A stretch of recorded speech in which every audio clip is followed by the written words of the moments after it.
On a sunny morning in the heart of a bustling market, a little girl named Emily locked eyes with something that would change her life forever. Among the colorful stalls, fresh fruits, and vibrant vegetables, the voices of the vendors rose in a cacophony of negotiations. But one detail pulled the little girl out of her daydream. A large German shepherd was tied to a post, its fur messy, its eyes dull, and its posture submissive, showing signs of a troubled past. It seemed invisible to everyone around, as though the world had already forgotten it. But Emily, only 5 years old, immediately felt a connection to this lonely dog, a connection she couldn't explain or ignore. "Mom, look. He looks so sad. Can we help him?" Victoria, her mother, knew of her daughter's great sensitivity to animals. She sighed softly, glancing at the dog, and nodded without really thinking. "All right, let's go see, but stay close to me." Carefully, Emily approached, crouching a few steps away from the dog, her heart racing. She whispered gently, full of compassion, "Hey there, are you all alone?" The dog perked up its ears slightly, its tired eyes meeting hers with a spark of curiosity. It sniffed the air cautiously, and without showing any signs of aggression, it stayed still. The little girl, with her innocent gentleness, extended her hand, her gesture filled with kindness. To her surprise, the animal didn't back away, as if it sensed she was no threat, but rather a promise of comfort. A busy man behind a stall seemed to be the dog's owner. Emily, determined to learn more, approached him. His face showed clear signs of fatigue. "Sir, is this your dog?" The man shrugged, looking indifferent and weary. "Him? He's useless. No one wants a dog like that." These words struck Emily like a blade, their cruelty shattering her pure heart. She felt a surge of anger rising within her, but forced herself to stay calm. "Can I pet him?" "Do what you want. He's here, but I'm done with him." Wounded by the man's indifference, Emily returned to the dog. She gently ran her hand over its rough coat, stroking its head, back, and along its sides. At that very moment, an invisible promise was made between them, as if their souls had recognized each other in this impromptu meeting. Every week, Emily visited Thor at the market.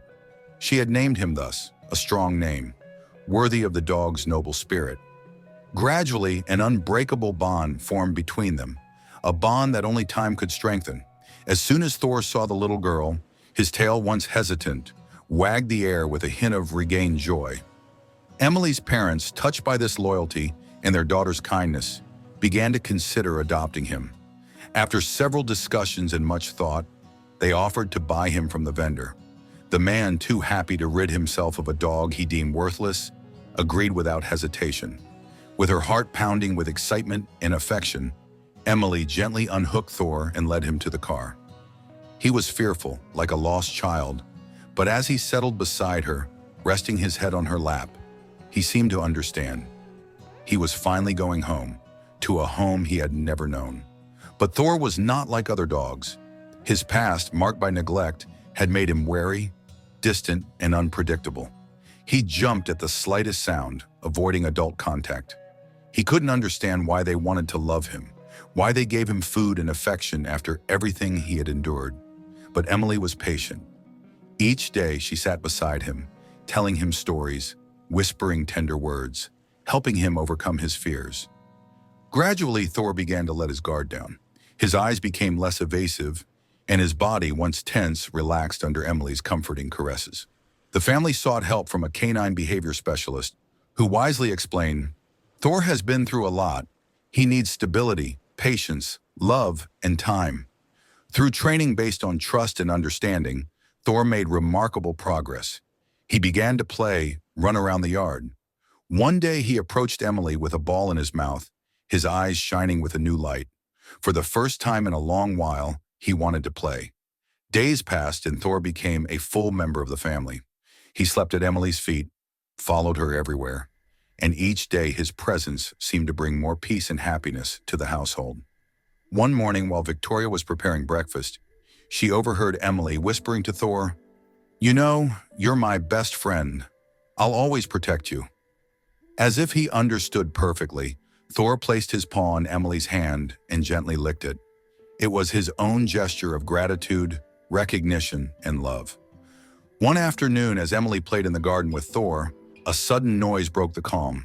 A cat, frightened, darted toward the street.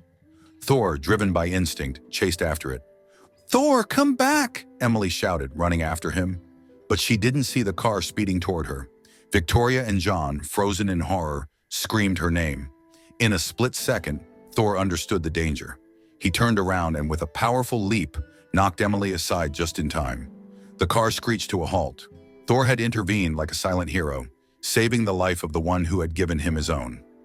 Victoria and John rushed over, hearts racing, but their worry eased when they saw that Emily was unharmed. Thor, meanwhile, lay beside her, licking her gently, as if to say, "I'm here to protect you." That day, Thor was no longer just a rescued dog. He became a true guardian, a member of the family, the one who watched over Emily and all those he loved. He had found his place, his reason for being. A few months later, during a walk, they ran into a familiar face, Thor's former owner.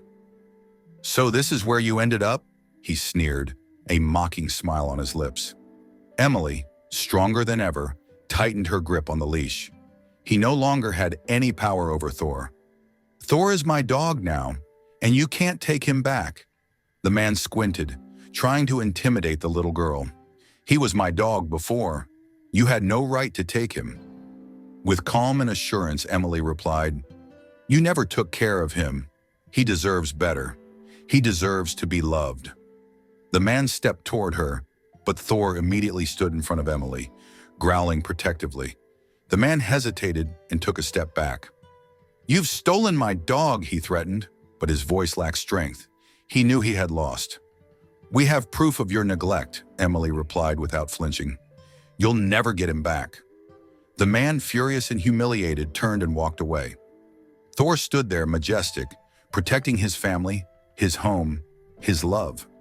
Emily knelt beside Thor and hugged him, murmuring with infinite tenderness, "You're safe now.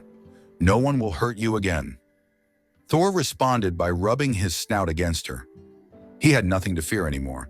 He had finally found his home, the one where he would be loved forever,